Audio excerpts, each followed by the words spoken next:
Welcome to इसमें commerce classes. मैं हूं तबिता और हम लोग कर रहे थे प्लानिंग चैप्टर में हमने इसके काफ़ी टॉपिक कर लिए थे। लास्ट टॉपिक रह गया हमारा टाइप्स ऑफ प्लान, जो कि इम्पॉर्टेंट टॉपिक है। होते क्या है प्लान्स? देखो, हमने प्लानिंग में देखा कि हम डिफरेंट प्लान बनाते हैं, राइट। हम एक प्लानिंग करते हैं कि हमें अपने गोल अचीव करने हैं। अब इस गोल अचीव करने के लिए ना डिफरेंट प्लान्स बनाए जाते हैं समय पर रहते रहते। ये सारे प्लान आपके लिए न्यू हैं, ठीक है। इन प्लान्स को 2 पार्ट्स में डिवाइड किया जाता है, single use and standing plan. इससे बताने से पहले मैं आपको प्लान्स के नाम बताती हूँ कि कौन से प्लान है जो अभी आप पढ़ने वाले हो, ताकि सिंगल यूज है स्टैंडिंग है वो तो समझ आ सके। तो सबसे पहले डिफरेंट प्लान होते कौन से हैं? देखो 8 प्लान्स है टोटल जो अभी आप पढ़ोगे, ठीक है। सबसे पहला है ऑब्जेक्टिव, दूसरा है strategy, third is policy, procedure, rule, method, budget, programme. यानी कि ये सारी सिचुएशन बिजनेस फेस करता है समय समय पर और इनके अगेंस्ट प्लान बनाता है। जैसे बजट एक प्लान है, ठीक है, कि मई का बजट कितना होगा, जून का बजट कितना होगा। इसी तरीके से पॉलिसी क्या है, एक प्लान है। तो अभी तक आपको नहीं पता था कि ये प्लान्स में आते हैं, बट ये प्लान्स हैं, राइट, कि पॉलिसी बनाना। रूल एक प्लान है कि भाई ये काम करना है, ये काम नहीं करना। अब इन प्लान्स को उन्होंने 2 पार्ट्स में डिवाइड किया, single use and standing plan. Single use और स्टैंडिंग प्लान में कई बार डिफरेंस आ जाता है, ठीक है, एग्जाम में, तो आपको पता होना चाहिए है क्या। देखो सिंगल यूज जैसा नाम है वैसा प्लान है। सिंगल यूज का मतलब क्या होता है? जो एक बार यूज कर सकते हैं। ये प्लान्स भी आप जब बनाते हो तो ये पर्टिकुलर काम में यूज किया जाता है, उसके बाद आप दूसरा काम होता है तो दूसरा प्लान बना लेते हो, ठीक है, उसे सिंगल यूज प्लान कहते हैं। जैसे आपने प्रोग्राम बनाया घूमने का, ठीक है, आप घूम कर आ गए, प्लान खत्म हो गया। तो इसी तरीके से बिजनेस में भी प्रोग्राम होता है, किसी काम को किस तरीके से कंप्लीट करना है उसका पूरा प्रोग्राम बनाया जाता है, कैसे कंप्लीट करना है, कैसे टारगेट अचीव करना है। जब वो हो जाता है देन अगेन दूसरा प्रोग्राम स्टार्ट हो जाता है, राइट। इसी तरीके से स्टैंडिंग प्लान कौन से होते हैं? जैसा नाम है वैसा ही है वो, मैं बार बार इस चीज़ पे फोकस करती हूँ। देखो स्टैंडिंग प्लान, ताकि कई बार ऐसा होता है ना, हमें कोई चीज़ याद नहीं आ रही होती, तो याद नहीं आ रही तो उसके लिए चिंता नहीं करना, उस चीज़ के मतलब को समझना है हमें। स्टैंडिंग प्लान जो स्टैंड रहता है, जो समय समय पर चेंज नहीं होता। हाँ, ये है कि आप समय रहते, जैसे अगर एनवायरनमेंट में चेंज आते तो आप इनमें चेंजेस लेके आते हो, लेकिन जनरली बार बार नहीं बदलते कि अब ये सिचुएशन में ये, दूसरी सिचुएशन में ये नहीं।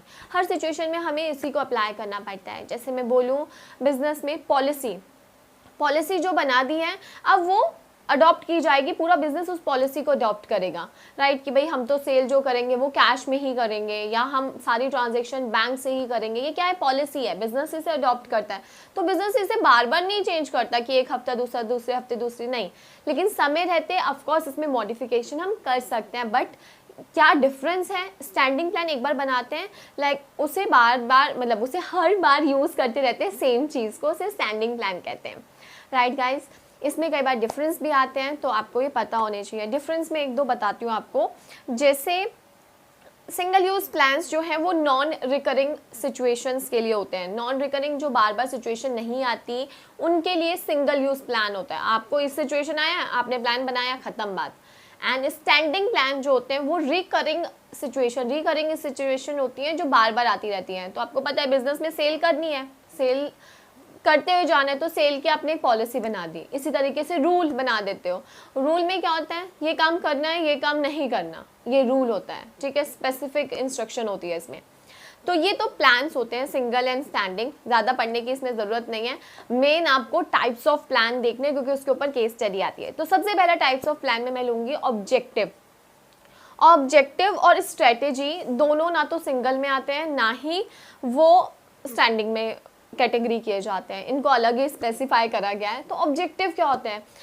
एक एक वर्ड मेरे साथ ध्यान से पढ़ेंगे, एक एक वर्ड याद करते हुए चलेंगे, जो कि आपको केस स्टडी सॉल्व करने में हेल्प कराएगा। देखो ऑब्जेक्टिव के लिए एक वर्ड बताऊंगी, that is the end point, ठीक है। ऑब्जेक्टिव क्या होते हैं? एंड पॉइंट होते हैं of the business. And second one is numerical terms में होना चाहिए ऑब्जेक्टिव। लाइक मेरे को 10% अपनी सेल इंक्रीज करनी है, मुझे अपना प्रॉफिट 40% से इंक्रीज करना है, ये क्या है? ऑब्जेक्टिव है। So objectives are the end point which are numerically express. Numerically आप इसे मनी टर्म्स नहीं कह सकते, नंबर्स में कन्वर्ट करते हो। That the management seeks to achieve within a given time period, ठीक है, तो इसे हम ऑब्जेक्टिव कहते हैं। अब जो भी ऑब्जेक्टिव होते हैं, देखो वो आपने इसमें दो चीज़ें इस वाले पॉइंट में देखी कि वो एंड पॉइंट में होना चाहिए, that is the end point जो कि हमें अचीव करना है। सेकंड चीज़ नॉमेरिकली एक्सप्रेस होना चाहिए, और ये कौन बनाता है, ये टॉप मैनेजमेंट बनाते हैं। हमारे ऑब्जेक्टिव्स जो भी सेट किए जाते हैं कौन बनाता है, टॉप लेवल मैनेजमेंट बनाता है, राइट गाइज। इसके बाद सेकंड आता है स्ट्रेटेजी। स्ट्रेटेजी थोड़ा सा बड़ा है। स्ट्रेटेजी मीन्स होती है किसी काम को करने के लिए जो हम कॉम्प्रिहेंसिव प्लान बनाते हैं। तो स्ट्रेटेजी के लिए वर्ड क्या है, कॉम्प्रिहेंसिव प्लान। पूरी जी जान झोंक देते हैं अपने गोल को अचीव करने के लिए, that is the strategy. Strategy is a comprehensive plan for accomplishing organisation objective taking business environment into consideration, यानी कि बिजनेस एनवायरनमेंट को देखते हुए आप क्या स्ट्रेटेजी बना रहे हो। तो ये एक कॉम्प्रिहेंसिव प्लान है जिसमें मेनली 3 चीज़ें आती हैं। मैं ज़्यादा नहीं बोलूँगी लेकिन 3 चीज़ें आती हैं। 3 चीज़ें कौन सी होती हैं, फर्स्ट इसमें आप गोल डिटरमाइन करते हो, सेकेंड आप कोर्स ऑफ एक्शन चूज करते हो कि अब आपको गोल पता चल गया, कोर्स आपने एक्शन देख लिया, मुझे ये लेना है, ये काम करना है, पर्टिकुलर कोर्स ऑफ एक्शन, और उसके लिए रिसोर्स को एलोकेट करते हो। एलोकेट मतलब होता है इकट्ठा करना कि अब मुझे ये कैसे कंप्लीट करना है। होता है ना हमारी लाइफ में भी हम कुछ ना कुछ स्ट्रेटेजी बनाते हैं अपने गोल को कंप्लीट करने के लिए। अब हम 12th में हैं तो हम अपने परसेंटेज को तक पहुंचने के लिए गोल बनाते हैं कि सबसे पहले आपने अपना लॉन्ग टर्म गोल डिसाइड किया, फिर आपने particular course of action choose किया, फिर then third one is allocate resource. अब आप अपने टाइम्स को देखते हो, टाइम देखते हो कैसे मैनेज करना है, ये सब चीज़ें इसी तरीके से बिजनेस में भी किया जाता है। स्ट्रेटेजी के लिए एक चीज़ और कही जाती है कि ये बिजनेस एनवायरनमेंट को ध्यान में रख के करी जाती है, यानी कि बिजनेस एनवायरनमेंट को हम इसमें लेकर चलते हैं कि हमें बिजनेस एनवायरनमेंट से कोई भी नुकसान ना पहुंचे, बिजनेस एनवायरनमेंट के अकॉर्डिंग हम अपने गोल को अचीव कर सकें।